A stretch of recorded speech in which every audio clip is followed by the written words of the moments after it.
Omaxlarim, keşlikinlar xayrlik bolsun. Bugün muşu kampit yeyishga omroq bolalarga bir hikoya aytib bergim kelyapti. Undaqda qilqinglar damliq dillarlar danladi bolsun-a? Yaqindan buyon Yolg'iz bebining tishi kecha-kunduz og'riydigan bo'lib qopti. Og'riq azobidan uning hali qolmabdi.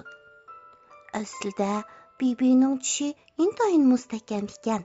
Lekin u doim kampit yeganligi tishini cho'tkalashni yaxshi ko'rmaydiganlik uchun uning hamma tishini qurityab ketibdi. Maymun doktor bebiga yana kampit yesa hamma tishini tortib etmiz bo'lmaydiganligini aytibdi. Shuning bilan bebi kampit yemaslik qaroriga keldi. U unutib qolmaslik uchun har kuni kampit yemayman degan so'zni 10 qitim takrorlaydi ekan.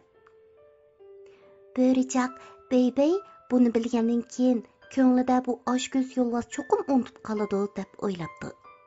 Atsi bo'richaq bebi bir quti kampitni ilib bebining uyiga keldi.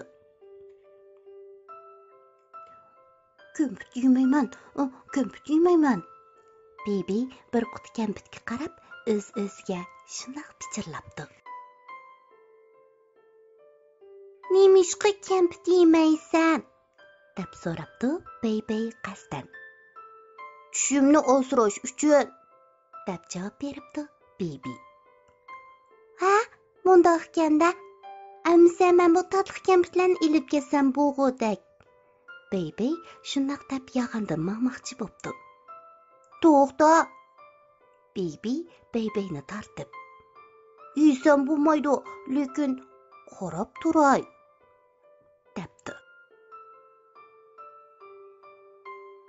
Bebi oshko'z yolg'iz bebining og'ziga seriq suv kelganligini ko'rib, kampitning og'zingga silib choyni songli bo'lmadimi? Buningda tishingga ziyon yetmaydi emasmi? debdi.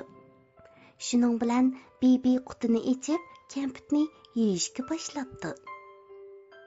2 oydan keyin bebining hamma tishini qurityab, butunlay tatqiz etibdi. Omaxlarim, hamma kichik do'st chuchumal tatliq kampitlarni yeyishni yaxshi ko'radi. Biroq kampitni jiq yesangiz tishingiz og'riydi. Ishonmasangiz hikoyadagi yo'lvoz qarang-a, qandoq bo'pti? Yo'lvoz kampitni to'la yeganlik uchun tishi og'rib hamma tishini tatqiz etibdi, ha? Sizlar moshda tatliq kampitlarni yeysanglar, sizlarning tishinglarcha yo'lvozga o'xshash tortilib ketadi. Shuningga kampitni az yeng. Yemisangiz pek yaxshi, shundami? Salomatlik hammadan muhim-a? Undaqda men endi mushu xo'rak tatadigan bolalarga bir hikoya aytib beray-a. Qulog'inglar damliq menda bo'lsin.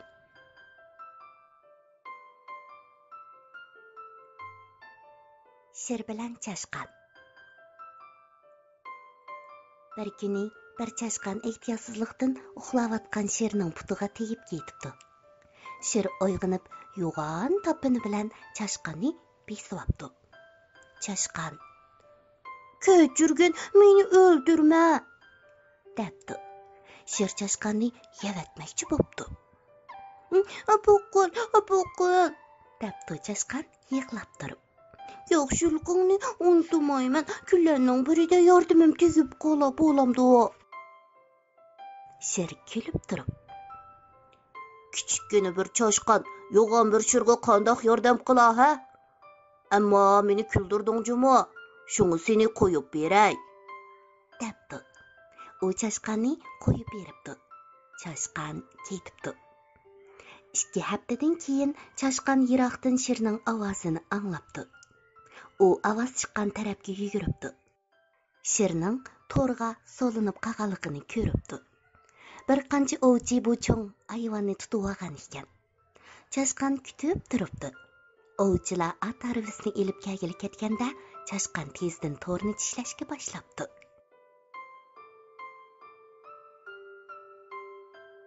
Chashqan hayal o'tmayla to'rni tishlab o'zib etibdi.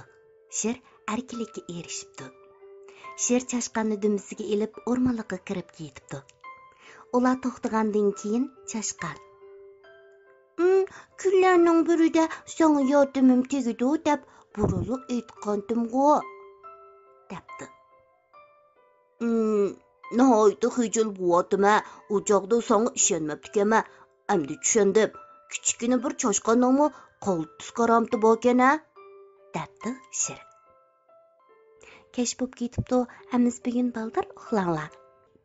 Tatliq tushlar sizlarga amra bo'lsin.